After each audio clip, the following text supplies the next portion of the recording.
Issue of debenture क्या होता है?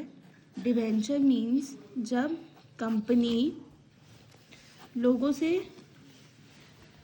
रिक्वेस्ट करती है कि वो उनको क्या करे, लोन दे।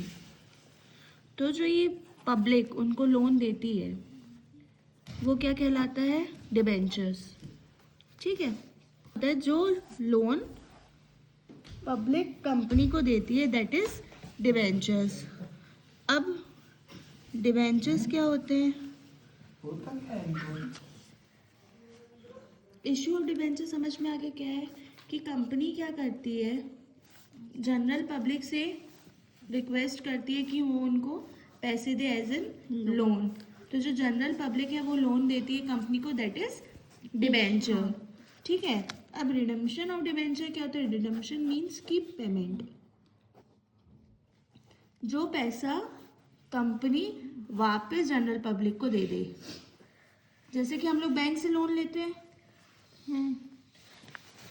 बैंक से लोन लेते हैं, बैंक लोन देती है हमको, फिर हम वापस भी तो करते हैं बैंक को पैसा। मीन्स जब हमको लोन मिल रहा है that is issue of debenture, और जब हम वापस कर रहे हैं तो रिडम्पशन ऑफ डिबेंचर। ठीक है, इतना समझ में आ गया? इतना आ गया। अब देखो, जो इशू ऑफ डिबेंचर है वो 3 तरीके से होता है।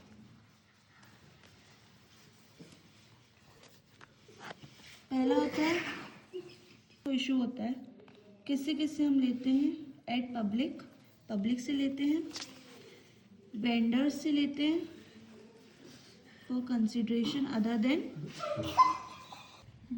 वेंडर्स से लेंगे for consideration other than cash, या फिर बैंक से, बैंक में एज अ कोलेट्रल सिक्योरिटी। ठीक है, इतना समझ में आ गया कि इशू ऑफ डिबेंचर किस किस होता है? पब्लिक, वेंडर से for consideration other than cash, और बैंक से एज कोलेट्रल सिक्योरिटी।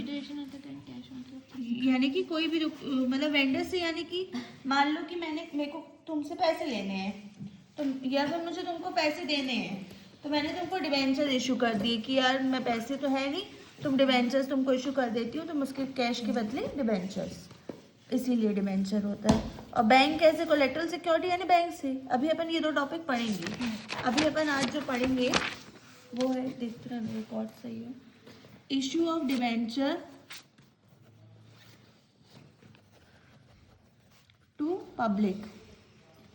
ठीक है, अब पब्लिक को 3 तरीके से होता है, एट पार, एट प्रीमियम और एट डिस्काउंट, जो कि हमने शेयर्स में भी पढ़ा था। एट पार मीन्स 100 रुपये का है तो 100 में ही इशू हुआ। प्रीमियम मीन्स 100 रुपये का 110 में इशू हुआ, और डिस्काउंट में आ जाएगा कि 100 रुपये का 90 रुपये में इशू हुआ। ठीक है, और कुछ नहीं है इसमें, ना कोई री इशू, ना कोई तुम्हारा calls in arrears, calls in advance, ये सारी चीज़ें नहीं होती है। फॉर एग्जाम्पल तुमने 10,000 9% डिबेंचर इशू किए at the rate ₹10। Example 10,000 9% debentures issue हुए at the rate 10%, at the rate 10 rupees. ठीक है, 9% क्या होता है? ये इंटरेस्ट का लिखा हुआ रहता है, ये बाद में काम आएगा जब हम इंटरेस्ट की एंट्री करते हैं कि हम कितना इंटरेस्ट, कितने % इंटरेस्ट उनको देंगे, ये तो बात का है। फॉर एग्जाम्पल 10,000 डिबेंचर्स इशू हुए 9% eight the rate 10 rupees, application में 4, अलॉटमेंट में 3, और फर्स्ट कॉल पे 2 और फाइनल कॉल पे 1। अब हम एंट्री कैसे करेंगे? Bank account debit to debenture application account. ठीक है, पहली एंट्री हो गई, अमाउंट लिख देंगे 10,000 इंटू 4 यानी कि 40,000। ठीक है, अब ये एंट्री हो गई आपकी रिसीव की। अब ड्यू की एंट्री क्या हो, ट्रांसफर की क्या होगी? Debenture application account debit to 9% debentures account. कितना? 40,000।